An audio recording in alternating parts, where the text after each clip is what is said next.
नमस्कार दोस्तों, मैं रामकिशन स्वागत करता हूं आपका ज्ञान एकेडमी पर। आज हम बायोलॉजी में वसा यानी कि फैट और विटामिन्स पर चर्चा करेंगे। तो स्टार्ट करते हैं। फैट यानी कि वसा सबसे ज़्यादा ऊर्जा प्रदान करता है। जो फैट है वो सबसे ज़्यादा ऊर्जा प्रदान करता है। CHO के कंपाउंड से मिलकर बना होता है। इसका जनरल फार्मूला C57H110O6 होता है। इसके सोर्सेज क्या क्या हैं, कहाँ से हमें फ़ैट प्राप्त होता है सबसे ज़्यादा? तो सबसे ज़्यादा घी में हमें फ़ैट प्राप्त होता है।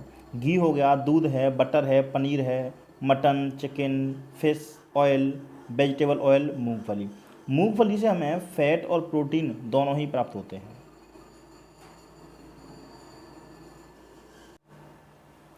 एक ग्राम फैट से हमें 9.3 किलो कैलोरी ऊर्जा प्राप्त होती है। फैट के फंक्शन क्या हैं, ये कार्य क्या करता है? तो एनर्जी प्रोवाइडर होता है, यानी कि ऊर्जा प्रदान करता है। थर्मल आइसोलेटर जिसे बोलते हैं, यानी कि थर्मल आइसोलेटर का कार्य करता है।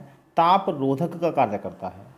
शरीर का ताप नियंत्रण करने वाली, क्वेश्चन ये पूछा जाता है, बहुत बारी पूछा गया है कि शरीर के ताप को नियंत्रण करने वाली, भूख लगने वाली, प्यास लगने वाली कोई ग्रंथि है, उसे क्या बोलते हैं? तो हाइपोथैलेमस। इस ग्रंथि का नाम है हाइपोथैलेमस।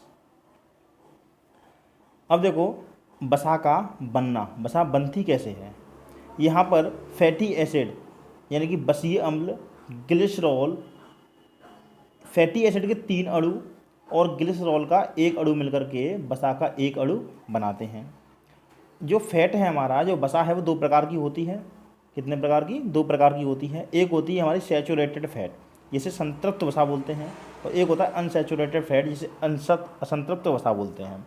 जो संतृप्त वसा है वो सिंगल बॉन्ड से जुड़ी होती है। जो उसके कार्बन के अणु हैं, जो कार्बन के मॉलिक्यूल हैं इसके, वो एक सिंगल बॉन्ड से जुड़े होते हैं, और असंतृप्त वसा में डबल बॉन्ड से जुड़े होते हैं। यहाँ पर क्या होता है कि सैचुरेटेड और अनसैचुरेटेड जो फैट है, इससे हमारे क्वेश्चन पूछे जाते हैं, और उनमें अंतर क्या क्या होता है वो हम देखेंगे। यहाँ पर तापमान कम करने पर जम जाते हैं। क्या? जो सैचुरेटेड फैट है हमारा, वो तापमान कम करने पर जम जाता है, और अनसैचुरेटेड फैट तापमान कम करने पर नहीं जमता है। हार्मफुल यानी कि हानिकारक होते हैं, और अनसैचुरेटेड फैट हार्मफुल नहीं होते हैं। एनिमल फैट यानी जंतु वसा को कहते हैं, जैसे कि घी हो गया, कोकोनट ऑयल हो गया, ये क्या होते हैं? जम जाते हैं। ये क्या है? ये हमारे सैचुरेटेड फैट, संतृप्त वसा हैं। और अनसैचुरेटेड फैट क्या होते हैं? प्लांट्स, जितने भी प्लांट्स फैट होते हैं वो सब अनसैचुरेटेड होते हैं। लेकिन एक अपवाद है इसका, कोड फिश। ये कोड फिश के लीवर से एक ऑयल निकलता है, जो किसमें आता है? अनसैचुरेटेड फैट में आता है। मतलब कहने का ये है कि जमता नहीं है ये। अब क्या करते हैं कि क्या होता है? हाइड्रोजनीकरण।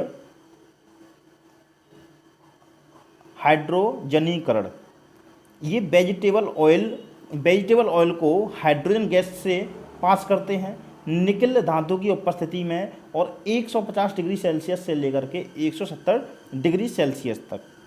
इससे क्या प्राप्त होता है? हमें वनस्पति घी प्राप्त होता है, जिसे ट्रांस वसा बोलते हैं। क्या बोलते हैं? जिसे ट्रांस वसा बोलते हैं। और ये बहुत ही हानिकारक होती है। कौन सी वसा? ट्रांस वसा जिसे बोलते हैं।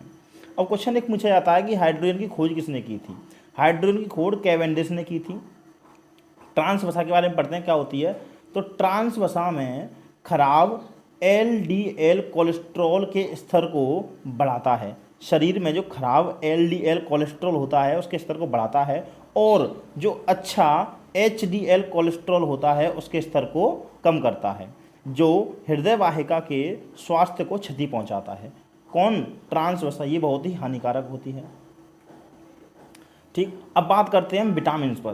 तो विटामिन से आज तक जितने भी क्वेश्चन बने हैं वो सब इस थ्योरी में आ जाएंगे, और आने वाले जो भी एग्ज़ाम होते हैं उसमें अगर कोई भी विटामिन से प्रश्न पूछा जाता है तो आप इजीली उनको कर सकते हो।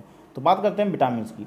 तो विटामिन जल एवं खनिज लवण उपापचयी क्रियाओं का नियंत्रण व नियमन करते हैं।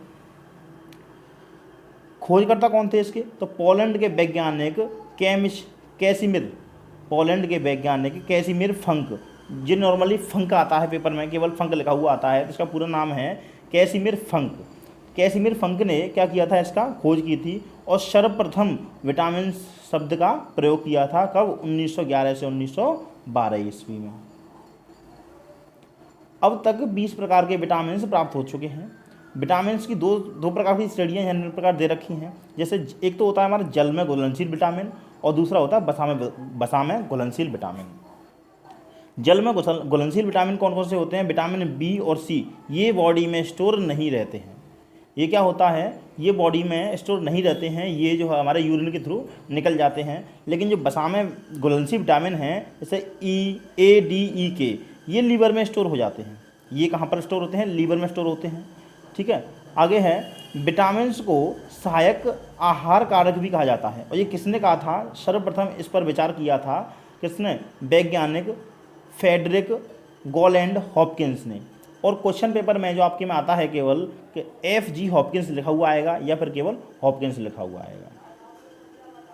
विटामिन से स्रोत एवं उनकी कमी से होने वाले रोग, तो विटामिन ए पर बात करें हम। विटामिन ए, इसका रासायनिक नाम होता है रेटिनॉल, इसे केमिकल नेम रेटिनॉल होता है। इसके स्रोत क्या क्या हैं? गाजर, हरी सब्जियां, दूध, मक्खन, अंडा, मछली का तेल। ये स्टोर लीवर में होता है। हमारे शरीर को संक्रमण से बचाता है vitamin A. Anti infection vitamin कहते हैं इसको। यह है हमारी त्वचा में झुर्रियों को पड़ने से रोकता है। इसकी कमी से होने वाला रोग रतौंधी, जेरोफ्थैल्मिया, रतौंधी और जेरोफ्थैल्मिया होता है। रतौंधी और जेरोफ्थैल्मिया, रतौंधी को आप जानते हो, चकाचौंध जिसे बोलते हैं। और जेरोफ्थैल्मिया क्या होता है? जैसे कि उम्र बढ़ती है लोगों की, तो वृद्धावस्था में क्या होता है कि जो आँखें हैं, आँखों में जो आँखों का पानी होता है वो सूख जाता है, जिसे हम क्या बोलते हैं? सूखी आँख रोग बोलते हैं। ठीक, जिससे दिखना कम हो जाता है। अगला है हमारा विटामिन बी।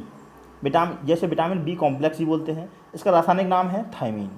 सोर्सेज हैं इसके दूध, अनाज, सूखे फल, फलियाँ आदि। इसके कमी से जो रोग होता है उसे बेरीबेरी बोलते हैं। बहुत इंपॉर्टेंट क्वेश्चन है कि विटामिन बी की कमी से होने वाला रोग कौन सा है? बेरीबेरी होता है। इसमें क्या होता है? भूख कम लगती है, तेज़ी से वजन घटता है। अब क्या होता है? चावल को धोने से विटामिन B1 नष्ट होता है। अनाज के छिलके में विटामिन B1 पाया जाता है। विटामिन B2, इसका रासायनिक नाम राइबोफ्लोविन है। स्रोत हैं इसके, ये किस किस्म पाया जाता है? तो ये यीस्ट, अंडे, मांस, हरी पत्तीदार सब्जियां। विटामिन B2 रासायनिक नाम है इसका राइबोफ्लोविन। इसके स्रोत हैं पनीर, यीस्ट, अंडे, मांस, हरी सब्जियां। और इसके जो रोग होता है वो क्लोसिस होता है। इसमें क्या होता है? क्लोसिस रोग में क्या होता है कि स्किन पर फोड़े और फुंसियाँ हो जाते हैं। विटामिन B3, इसका रासायनिक नाम है नियासिन, जिसे हम एक और नाम है इसका, नियासिन को ही बोलते हैं निकोटिनिक अम्ल। इसके स्रोत हैं यीस्ट, मांस, मछली, अंडे, दूध, फलियां आदि। इससे रोग पेलाग्रा होता है या चर्मग्राह जिसे बोलते हैं। विटामिन B5, रासायनिक नाम है इसका पेंटाथिनिक अम्ल। इसके स्रोत हैं अंडे, मांस, दूध, मूंगफली। रोग का होता है इसके विटामिन B5 की कमी से जो रोग होता है इससे चर्म रोग या वृद्धि कम या बाल सफ़ेद हो जाते हैं। विटामिन B6, रासायनिक नाम है पायरिडॉक्सिन। स्रोत हैं इसके यीस्ट, दूध, अनाज, मांस। रोग है जो इसकी कमी से, विटामिन B6 की कमी से जो रोग होता है उसे रक्त क्षीणता या अरक्तता या एनीमिया बोलते हैं। इसमें क्या होता है? खून की कमी हो जाती है। विटामिन B7, रासायनिक नाम है इसका बायोटीन। स्रोत हैं मांस, गेहूं, अंडा, सब्जी, फल। जो रोग होता है चर्म रोग, वालों का झड़ना, गंजापन। और क्वेश्चन पूछा जाता है गंजापन जो होता है वो किसकी कमी से होता है? तो कवक रोग होता है। कवक से जो रोग होता है उन्हें उससे क्या होता है? गंजापन हो जाता है। और आपने देखो एथलीट फुट या फ्लैट फुट जिसे बोलते हैं वो भी कवक की बीमारी की वजह से ही होते हैं। विटामिन B9, रासायनिक नाम है इसका फॉलिक एसिड। हरी सब्जियां, यीस्ट, फलियां, मांस, अंडे से प्राप्त होता है। और इसकी कमी से भी अरक्तता होता है, खून की कमी हो जाती है। विटामिन B12, बहुत ही महत्वपूर्ण क्वेश्चन है। विटामिन B12, इसका रासायनिक नाम पूछा जाता है तो साइनोकोबालामिन। इसमें कोबाल्ट पाया जाता है। ये RBC के निर्माण में मदद करता है। अब क्वेश्चन पूछा जाता है एक, आरबीसी का जीवन काल कितना होता है? तो 120 दिन का जीवन काल होता है किसका? आरबीसी का। ये मेमोरी फंक्शन में हेल्प करता है। इसकी कमी से घातक रक्त क्षीणता यानी कि बहुत ही खून की कमी हो जाती है। तंत्र में गड़बड़ी हो जाती है। ये स्रोत हैं इसके मांस, मछली, अंडा, दूध इसके स्रोत हैं। बात करते हैं विटामिन सी की। विटामिन सी का रासायनिक नाम है एस्कॉर्बिक एसिड, एस्कॉर्बिक अम्ल जिसे बोलते हैं। इसकी कमी से स्कर्वी रोग होता है। इसके स्रोत हैं आंवला, नींबू, टमाटर, सब्जियां। एक क्वेश्चन पूछा जाता है कि सबसे ज़्यादा विटामिन किस में पाया जाता है? तो सबसे ज़्यादा विटामिन आंवला में पाया जाता है। विटामिन डी रासायनिक नाम है कैल्सीफेरॉल। रोग होता है सूखा रोग, रिकेट्स जिसे बोलते हैं। जो बड़े लोग होते हैं उनमें होता है ऑस्टियोमेलिसिस। इसमें हड्डियां कमज़ोर हो जाती हैं। और स्रोत हैं इसके मक्खन, मछली का तेल, अंडा, सूर्य का प्रकाश। विटामिन ई रासायनिक नाम है इसका टेकोफेरॉल। स्रोत हैं इसके तेल, गेहूँ, मछली की जर्दी, मछली का तेल, अंडे की जर्दी, सोयाबीन। इसमें क्या होता है कि जनन शक्ति में कमी होती है। इसे स्किन के ग्लो के लिए उत्तरदायी होता है। विटामिन ई इसे सौंदर्य का विटामिन कहते हैं या इसे ब्यूटी विटामिन भी कहते हैं। अगला विटामिन है हमारा विटामिन के। इसका रासायनिक नाम है नेफ्थोक्विनोन। रासायनिक नाम है इसका नेफ्थोक्विनोन। स्रोत हैं हरी सब्जियां, अंडा, सोयाबीन, मटन, तुलसी लीफ, तुलसी की पत्तियां। इसमें क्या होता है कि चोट पर रक्त का थक्का नहीं जमता है।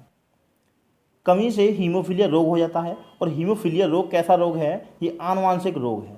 कैसा रोग है? ये आनुवांशिक रोग है। एक क्वेश्चन पूछा जाता है कि निम्न में से रॉयल डिजीज़ यानी कि शाही रोग कौन सा है? तो जो हीमोफीलिया है वही हमारा क्या है? रॉयल डिजीज़ कहलाती है या शाही रोग कहलाता है।